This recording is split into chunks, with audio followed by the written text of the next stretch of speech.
Welcome to the Harvesting Wisdom podcast. Together we explore the vast landscapes of life, delving into the rich soil of experiences, sowing the seeds of curiosity, and harvesting the profound wisdom that each episode unfolds.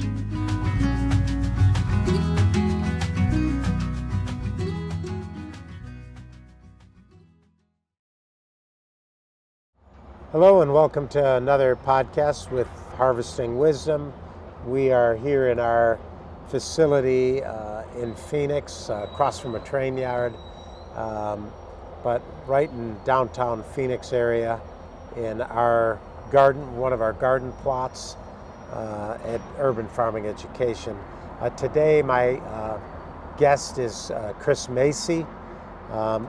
Chris is with the Phoenix Food Initiative? Phoenix Food Forest Initiative. Phoenix Food Forest Initiative.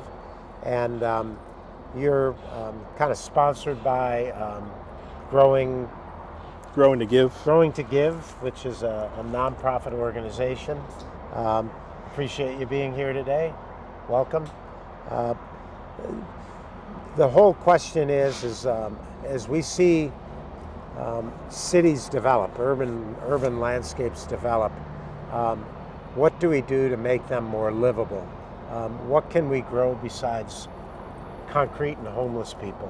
Right. You know, how do we address some of these issues?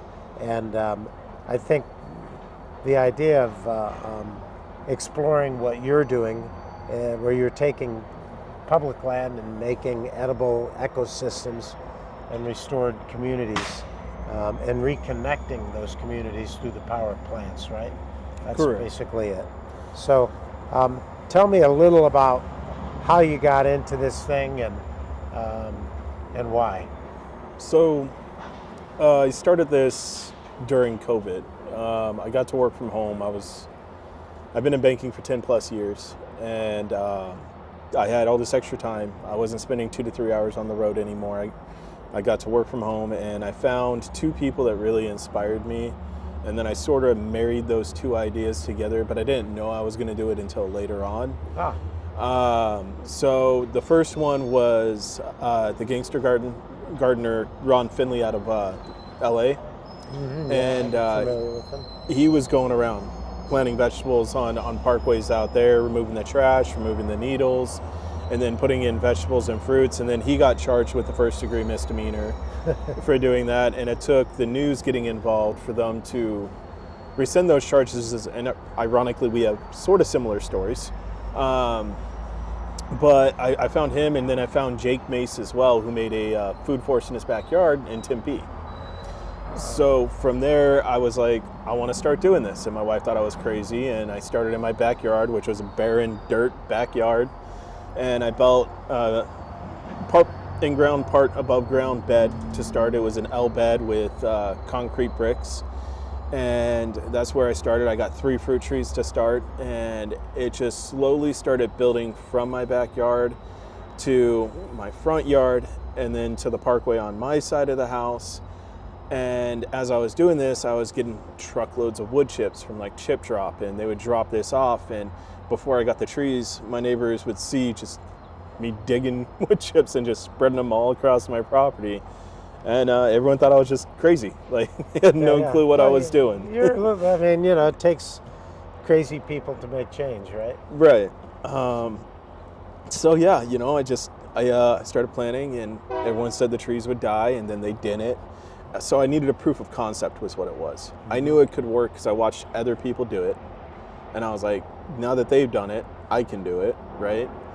And so from there, it was just slowly building this out over the past 5 years to where it was one neighbor saying yes, the closest neighbors to me, and then I planted on their parkways. I would plant as many trees as they would let me, whether that was 3 or the entire parkway, whatever it was. I would just get them in ground. If they said 1, I'll get 1 So you work with the city of Phoenix, somewhat. No. You're in Phoenix. Right. So you're working with them, and I know those obstacles. I had an urban farm, Agave Farms, downtown on Indian School in Central. It was 17 acres. And the city, everyone knew what we were doing there, but I think it was more like don't ask, don't tell, Right. because what we did wasn't typical, so it didn't follow normal urban planning guidelines, right? Right. So we didn't have asphalt or concrete roadways. We didn't have a lot of the things that they were looking for, but technically we somewhat complied. The way we designed the land, basically there was no water runoff. We were using irrigation from the canal, which was the right on that land, and we had a ton of nonprofits getting involved, students, schools. So the city, they looked at us and didn't know what to think or what to say. For the most part, they just kind of left us alone, I guess. And all along we said, hey, this is a temporary pop-up garden. But you've got to have obstacles because they don't know exactly what they think you're crazy. Yeah, well, right? there were obstacles. So, like, funny enough, Ron Finley, like I said, he got charged with a first-degree misdemeanor, and they were going to put him in jail. And so I've actually, while I've been building this relationship, I've also fought with the city of Phoenix a little bit. Sure. Not inherently higher ups or anything like that, but the local staff. So, like, It's of course, the neighborhood because those guys preservation. are technicians. They have a checklist. Yes. You don't fit within the checklist. I don't so fit they within don't know the what to checklist. say or So, do, right? chickens in the backyard. I got charged with a first-degree misdemeanor for having too many chickens. Yeah. Now it's constitutional in Arizona that you can own chickens. You can own as many as you want. No one can say anything, not even HOAs.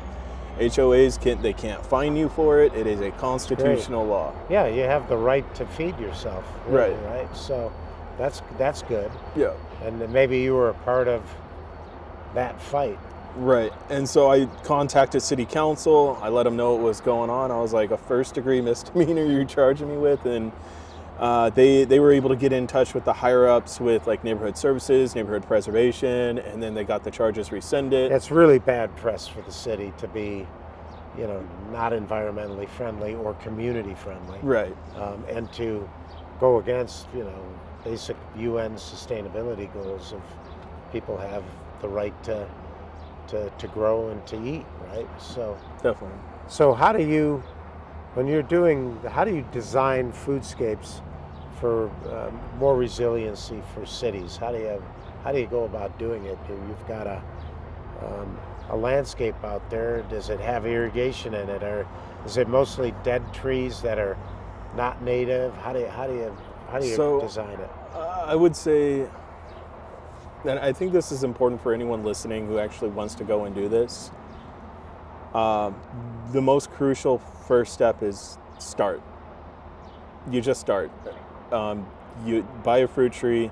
Now you can get advice. You want to learn. Like, I watched a lot of videos. I learned that, like, hey, we have Phoenix heat. I don't want to go and get myself apples that are going to burn up in the summer that aren't meant for zone 9B. Right. That are just going to fry, and then I'm wasting my money. Which I've had trees die. It's just natural. You're going to learn. You're going to make mistakes. But you just start doing it. And when you're looking at a design, once you start doing it, you're going to start figuring out what you did wrong and then what you can do better, and you can start building it out from there. So it doesn't have to be all at once. Just start, put one tree in the ground, dig one hole. There, you got something. You got a point to go from. Right. And then from there, you can look at your landscape and how things are going, and you can figure out where your power lines are, because you want to be keeping fruit trees away from power lines. Otherwise, you got to cap them to make sure that they're not hitting the power lines. You want to look at where you get the most rainfall, runoffs, things like you mentioned. You want to look at digging trenches as you're going along and making your watering easier. That way the water just floods down. I mean, I think, going back to what you said, when it comes to design, I find that when you start doing things, it happens naturally. And everyone's design is going to be a little bit different. Right. Mine is not going to be the same. Well, it's not the same as Ron Finley's. It's not the same as Jake Mace's. That's the beauty of agriculture, and especially permaculture and urban gardening. It's like art. and everyone has a different style. Sure. I look at, and I've been a big proponent of foodscapes, and so it gives you, again, as an example, we go to a school, and we also are in Africa doing the same thing. We'll go in, an NGO, they call them NGO gardens, because they're small gardens usually, or they could be fairly large, but you're either in containers. We do things in a ready-go garden bag. Sometimes you're doing windrows in the ground where you're amending the soil with compost and waste product. But at the end of the day, those gardens all require irrigation in most places on the earth. Right. And they're not perennials. Those are your cut and come again crops, your fast crops, your 90-day crops, broccolis, lettuce, and things like that, which are great to feed people. And there's a good variety, and we're used to all of that in our diet, right? But foodscapes is different. It's taking a landscape like at the school, and usually school landscapes are big properties, and they have minimum amount of, they have irrigation, but they don't pick the right trees or anything. So to me, a perfect foodscape is using native, because native, you can turn water off. Native has evolved for years and years with the entire ecosystem in Arizona, right? So you have, the right microbiology, you got the right animals that are involved with it, the bees and the whole thing. But to make it for humans, agriculture is humans messing with us, right? Right. So messing with nature a little bit to feed. So, and there's nothing wrong with it. We need to feed. So for me, though, a foodscape is perennials. And it's using fruit trees, things that will last 10, 20, 30 years, at least 50 years. Date palms, it's Pakistani mulberries. Sure. It's the olive trees that do insanely well here. It's the jujubes that do insanely well here. The crab apples do insanely well here. Right. And that's also how you can start, is like researching which fruit trees do best in Zone 9B. These are things I did, right? Right. Start with the basic information, and then there's so many great nurseries around the Do valley. you get donations from any nurseries, or do you have people who sponsor some of the plants you're going to use? I've had donations from 2 different nurseries. One I really like is the Urban Farm. They do a pop-up shop. Okay. That's did he move out of state? I'm thinking the Urban Farm. Yeah, Greg Peterson. He lives out of state. Oh, and he still has his farm here. He still has everything working here. I've been working with him too. Okay. He's been really great for the project. Jeremy from Permascaping, he donated some fruit trees to the project. Okay. But mainly it's just been me, constant and continuous passion, and building partnerships with businesses to get in-kind donations for events, whether that's food or fruit trees. We would take fruit trees from California, mostly is where the nurseries were, and buy them bare root, and pot them up, and then be able to use them. And that's a real cost-effective way to do it. But the idea of perennials like rosemary and lavender and things that do really well here as bushes. So part of the foodscape, it has to be attractive, right? Yes. When we do a landscape in a subdivision or whatever, they want it to have street appeal as well. So it could be xeriscape. You could have small areas of turf or flowers, annuals are part of it. But my idea is to have that be in the nodal areas, so it's attractive, and then some of the other foodscapes. And there's nothing unattractive about fruit trees. They're pretty as well. So, but in addition to that, it's other plants that can be put in, and the normal rhythm of a landscape without people saying, "What's that?" Right. Now, whether or not you have the space for that annual garden is in the community that wants to work with it.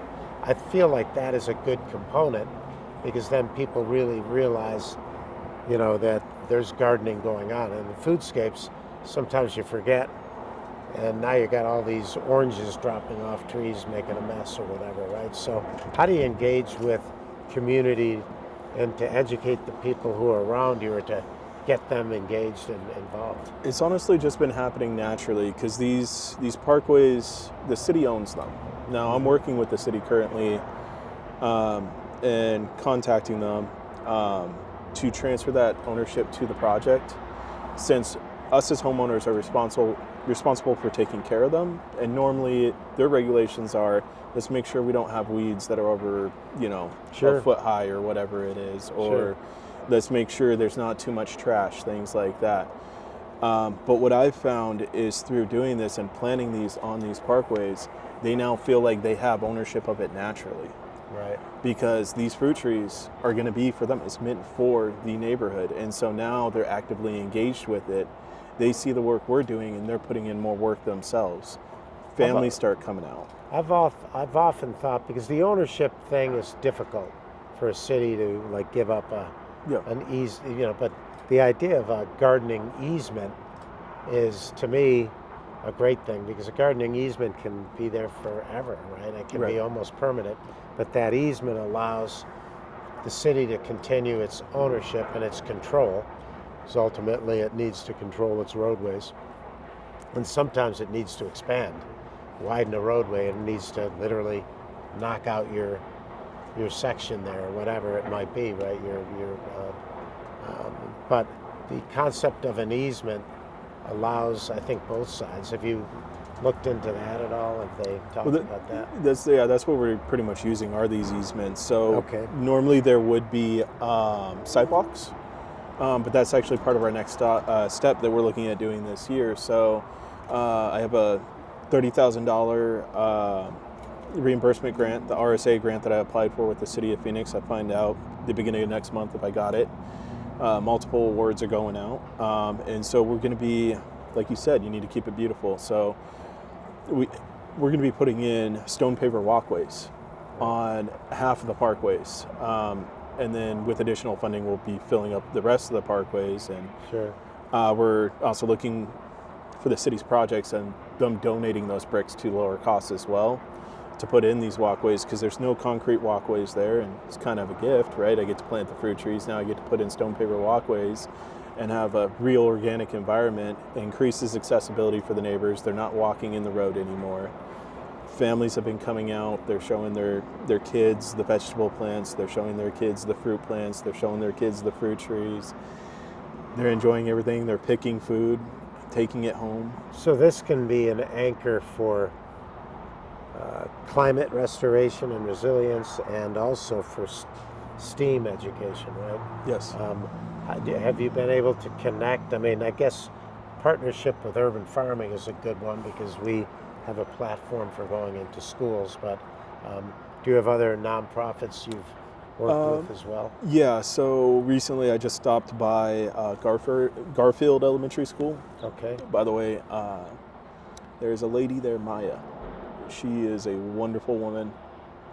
Would be great to talk to as well. Cool. What she has done for that school is amazing, and she's done it by herself.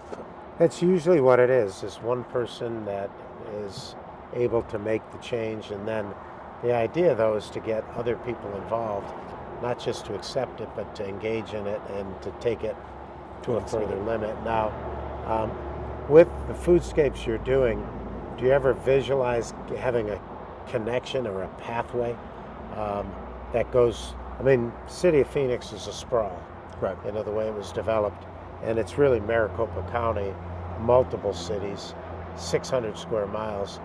How do you see the ability how do you visualize that, to be able to have, you're going to have modal areas and micro communities, right, neighborhoods.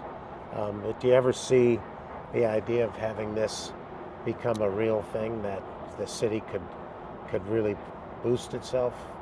I think it naturally is, and that's why I'm really glad that I met Joe, you, because the way this is happening, and I know not everyone may be the most religious, but God is kind of funny, and he always has a plan, and we always try to understand it before he he lays it out. We always try to get ahead of him, but we gotta sort of let him take the reins. It's really, gardening itself is really a spiritual experience. Yeah.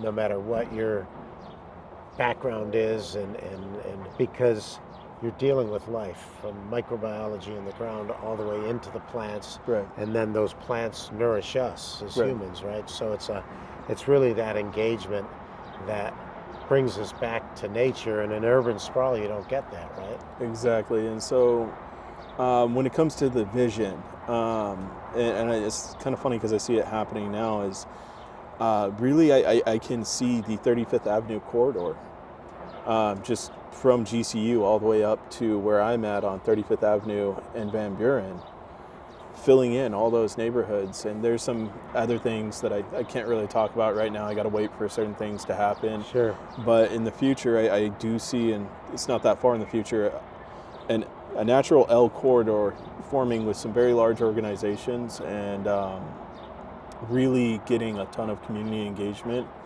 and really having some massively successful projects that are easy to copy for other people who are inspired, and easy to follow. My whole goal is, when I'm building something out, like you said, I want it to be sustainable. I want it to be permaculture. I want it to have beauty and functionality, but I want people to be able to replicate it. I'm one person. Right. And it's got to be scalable. Yes. That's the whole idea. So how do you see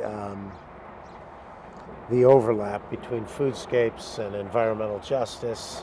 How do you see the connection with, like, the UN's sustainability goals, which are more than just food justice, it's food sovereignty, right? So how do you see that connection? Well, it's kind of natural, because I bought my house as about a little over 8 years ago now.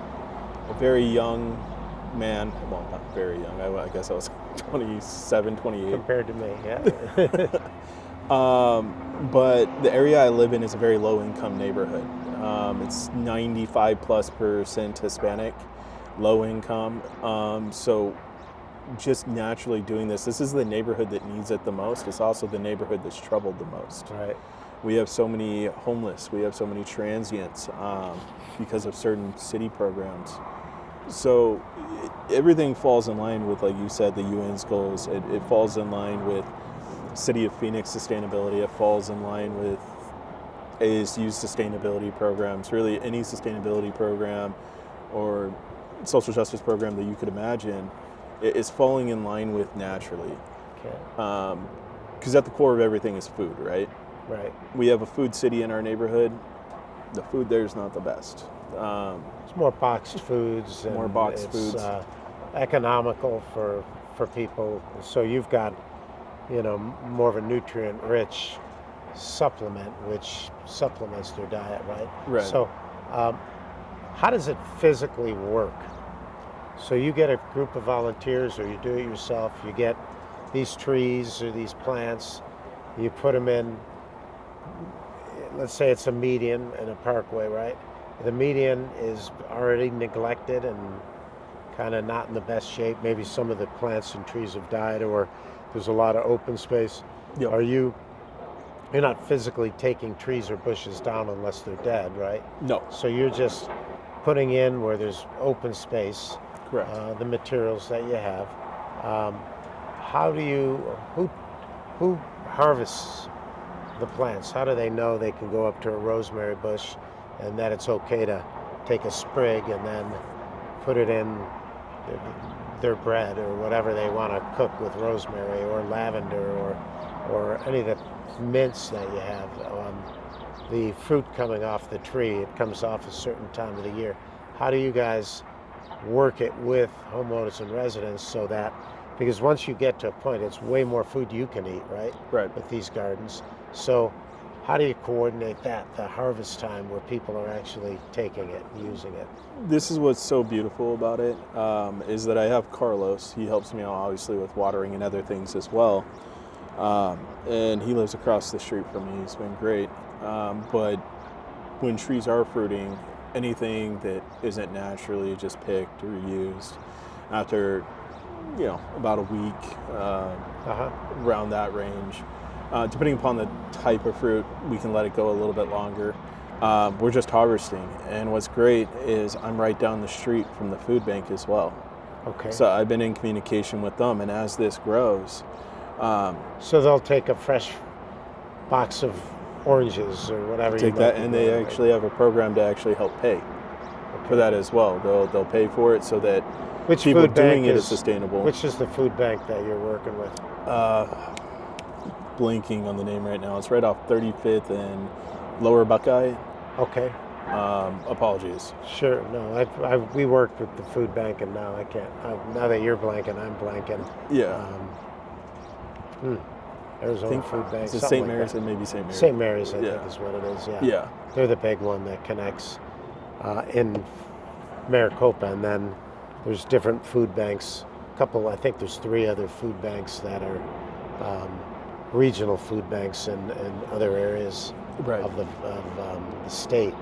So that's good. So there's no food that goes wasted. Right, and it also stays clean. Right. So what would be your wish for cities to get involved in governments? My wish, one, is I know they're understaffed. That's part of the reason why we've had 30 fruit trees stolen in 2 months. They steal them when they're young, right? When they're young, because we got bare root too.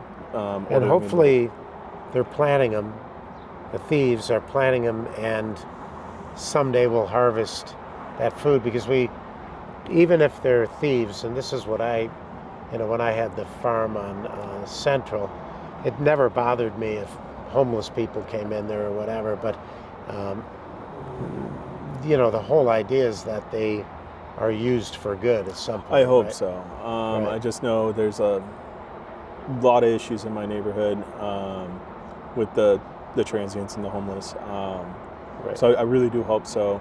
But I think mainly they get sold to neighbors, and then the neighbors are planting them. But they don't know that they're well, they know, Sure, but of course. They know, but they don't.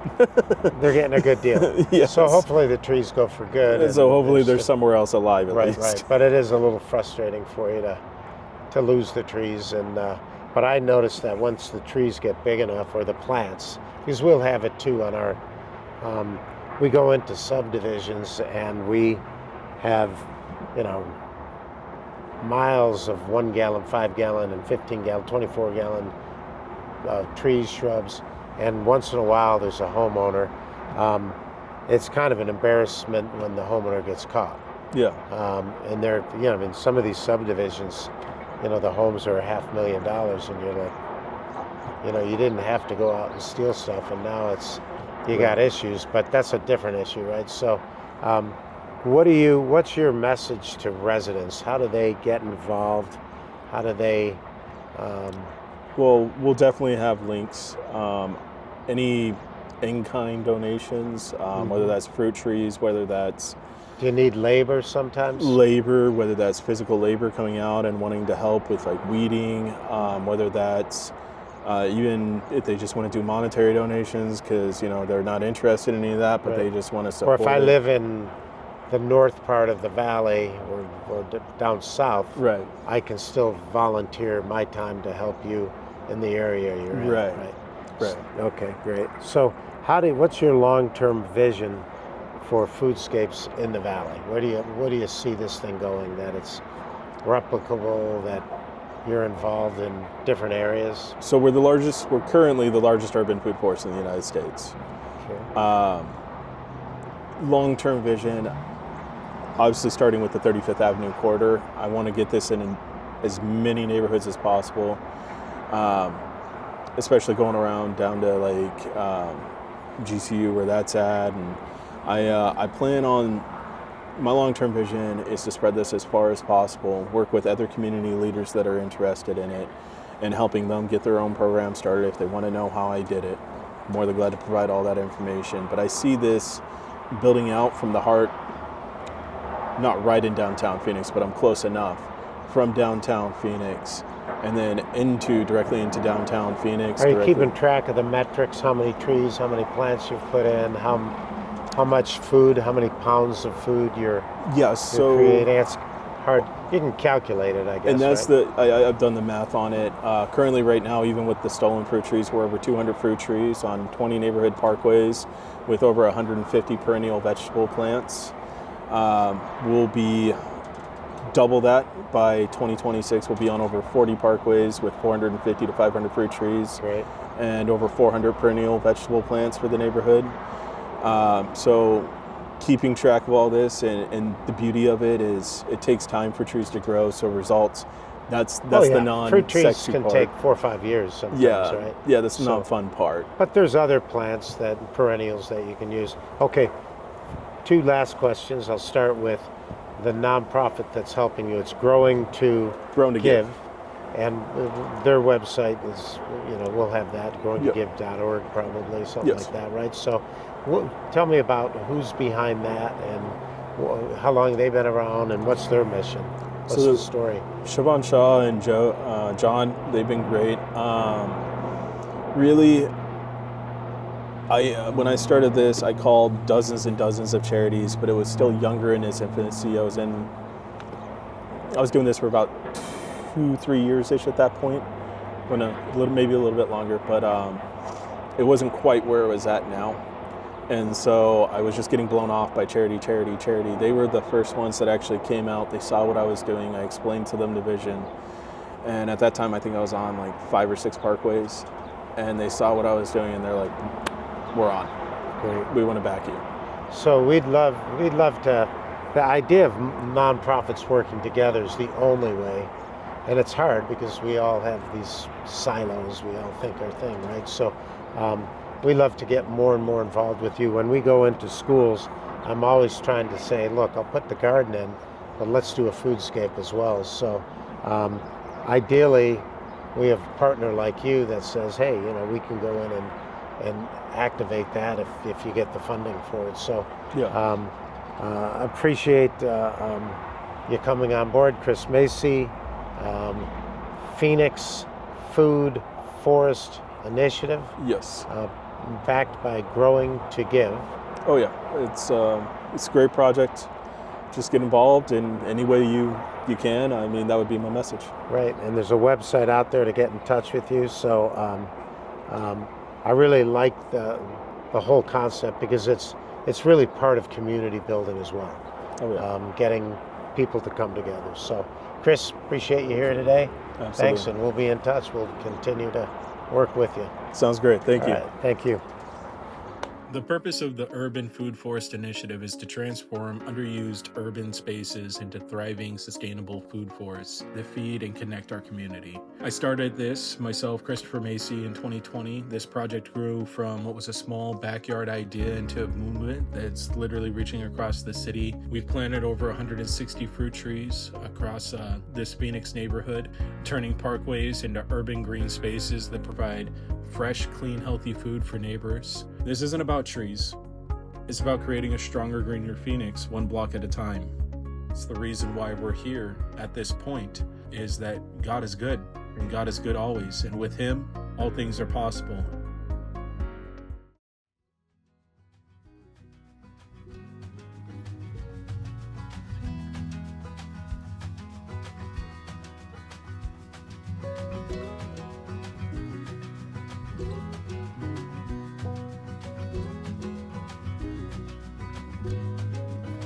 Thank you for joining the Harvesting Wisdom podcast.